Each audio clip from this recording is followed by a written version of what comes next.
வணக்கம் மக்களே! நம்ம வீடுகள்ல நம்ம சின்ன வயசா இருக்கிறப்ப, இந்த உப்பு கறி வந்து பார்த்தீங்கன்னா, கண்டிப்பா கறி செய்றப்ப உப்பு கறி எடுத்து குடுத்துருப்பாங்க. ஆனா, இப்பலாம் அதெல்லாம் நெறையா மாறிட்டு இருந்திருக்கு. இன்னும் நெறைய வீட்ல ஃபாலோ பண்ணிட்டு இருக்காங்க. அந்த உப்பு கறியும், இட்லியும் இன்னைக்கு நம்ம பண்ண போறோம். வாங்க எப்படி இருக்குன்னு பார்த்துரலாம். அதுக்கு முன்னாடி நம்ம சேனல சப்ஸ்கிரைப் பண்ணாம இருந்தீங்கன்னா, சப்ஸ்கிரைப் பண்ணிட்டு அந்த பெல் பட்டன கிளிக் பண்ணிருங்க. வாங்க வீடியோக்குள்ள போயிரலாம். ஃபர்ஸ்ட்டு வந்து பார்த்தீங்கன்னா, ஒரு மிக்ஸி ஜார் எடுத்துக்கோங்க. சின்ன வெங்காயம் கொஞ்சம் எடுத்துக்கோங்க. சின்ன வெங்காயம் தான் கறி குழம்புக்கு எப்பயுமே. சின்ன வெங்காயம் போட்டு கொஞ்சமா சோம்பு, அது கூடவே வந்து பார்த்திங்கன்னா, சீரகம் போட்டுக்கோங்க. நம்ம சின்ன ஸ்பூனில ஒரு ஸ்பூன் போட்டுக்கோங்க. உங்களோட கறியோட அளவு பொறுத்து. அது கூடவே வந்து பார்த்திங்கன்னா, நம்ம வந்து மிளகு போட்டுக்கலாம். கூட வந்து அந்த கிராம்பு இருக்குங்க பார்த்தீங்களா? அந்த அதையும் கூட சேர்த்துக்கலாம்.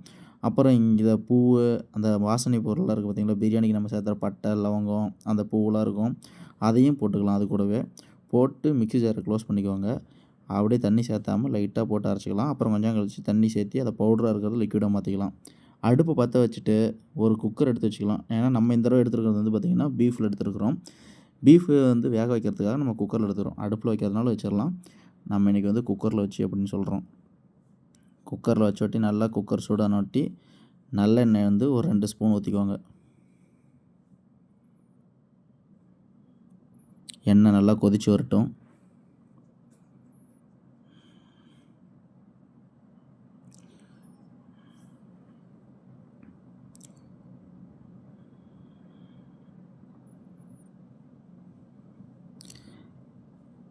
எண்ணெய் நல்லா சூடான உடனே நம்ம ஆட்டி வச்சிருந்த அந்த சாறு இருக்குது பார்த்தீங்களா, அந்த சாறு எடுத்து இதில ஊத்திக்கலாம். அதான் அந்த மசாலா சாறு. அத எடுத்து இதில ஊத்திரலாம். ஊத்துனோனே பார்த்தீங்கன்னா, நல்லா குழம்பு மாரி இப்பயே ரெடி ஆயிரும். இத கொஞ்சம் நல்லா கிண்டி விட ஆரம்பிச்சிரலாம். கொஞ்சம் எண்ணெயில இதாகட்டும்.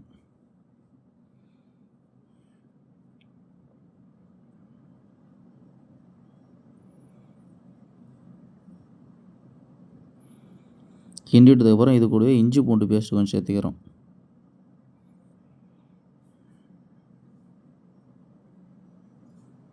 போட்டு அதையும் இதையும் சேர்த்து மிக்ஸ் பண்ணி கிண்டி எடுத்துக்கலாம்.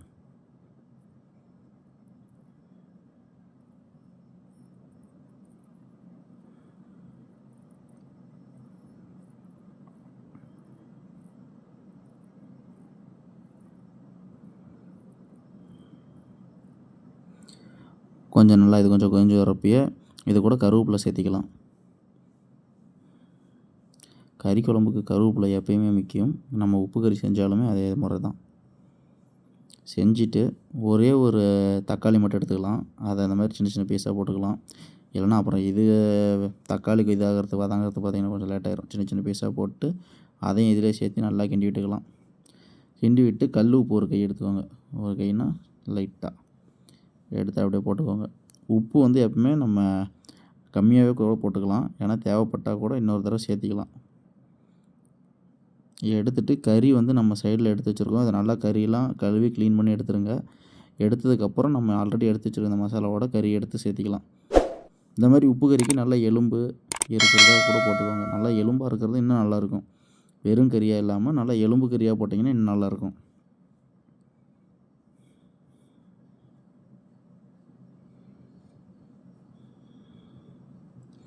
நான் வந்து ஒரு ஒரு 1 கிலோ கறி சேர்த்திருக்கேன்.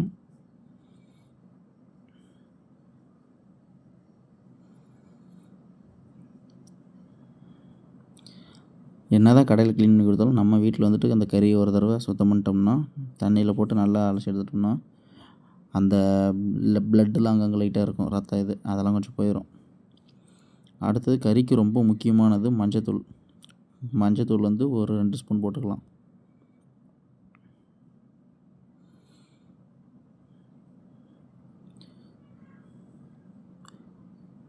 போட்டு அந்த மஞ்சத்தூள் எல்லா கறிக்கும் இதாகிற மாதிரி நம்ம ஆல்ரெடி அந்த சாறுலாம் போட்டது, அது கூடவே அந்த கறி போட்டதோடு சேர்த்து பார்த்திங்கன்னா ஆட்டோமேட்டிக்காக கொஞ்சம் தண்ணி இதாக இருக்கும். அதோடு சேர்ந்து நல்லா இந்த மசாலாவை வந்து அதாவது நம்ம போட்டிருக்கிற மசாலா ஃபஸ்ட்டு போட்ட மசாலாவும் மஞ்சத்தூளும் நல்லா எல்லா கறியிலையும் மிக்ஸ் ஆகிற அளவுக்கு நல்லா கிண்டி விட்டுக்கோங்க.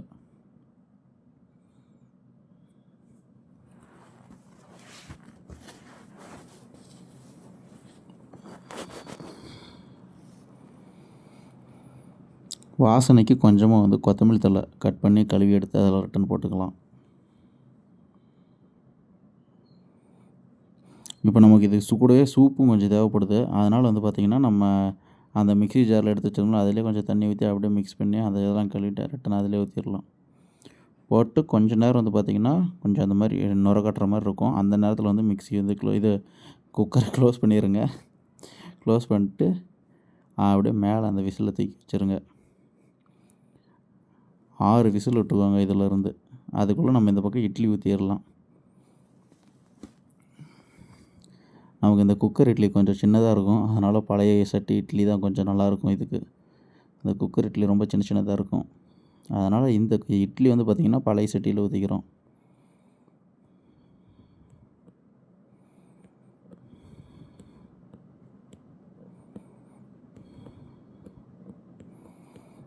நம்ம இதில் வந்து பார்த்திங்கன்னா 2 இது தான் உட்காரும். 2 அடசல் தான் உட்காரும். ஐ மீன் அந்த 2 தட்டு தான் உட்காரும். அதனால் அதை வச்சுட்டு 2வது தட்டுக்கும் ஊற்றி அதில் போட்டுடலாம். தண்ணி அதுக்குள்ளே நல்லா சூடாக இருக்கும்.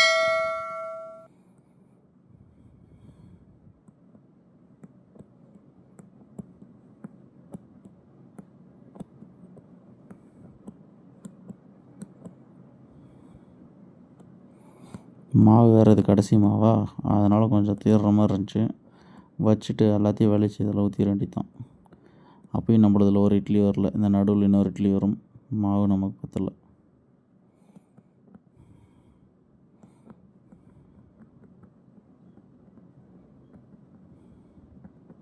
போட்டு மூடி வச்சுருங்க. அதுவும் ரெடியாகும். இந்த பக்கம் நமக்கு 2மே ரெடி ஆகிட்டுருக்கு. ஒரு பக்கம் இட்லி ஒரு பக்கம் சரி. குக்கரில் விசில் வர ஆரம்பிச்சிருச்சு. 6 விசில் வந்துட்டு எடுத்துக்கலாம். ஏன்னா அழுத்தம் நம்ம கொஞ்சம் நல்லா வெந்துடுச்சு.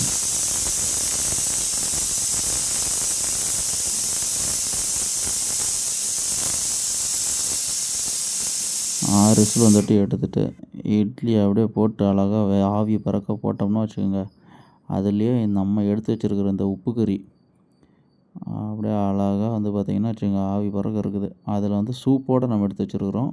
அதாவது தண்ணி நம்ம சேர்த்து இது பண்ணிட்டோம்னா அது நல்லா சூப் மாதிரி ரெடி ஆயிரும்.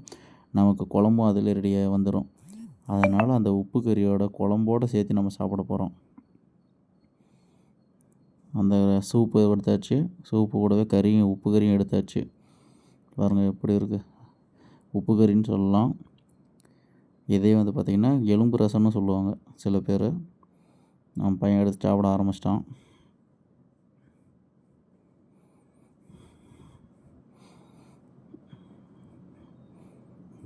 நல்ல வெயிட் அதிகமாகிற வாய்ப்புகளும் இருக்குது. இது நல்லா சாப்பிட்டோம்னா உடல் வெயிட் நல்லா ஊறும். நான் இப்படி தான் சாப்பிட்டேன். சயின்டிஃபிக்கலாக நமக்கு தெரியல. கேட்டு தெரிஞ்சுக்கோங்க இதில் என்னென்ன பெனிஃபிட் இருக்குதுன்னு. ஆனால் டேஸ்ட்டாகவும் இருக்கும், உடம்புக்கு நல்ல சத்தாகவும் இருக்கும். நான் சாப்பிட்டதில் சொல்கிறேன், ஆராய்ச்சியில் சொல்லலை. மறக்காமல் நம்ம சேனலை சப்ஸ்கிரைப் பண்ணி ஃபாலோ பண்ணிக்கோங்க. டாடா பை பை மக்களே. இன்னொரு நாள் நேரடியாக போகலாம்.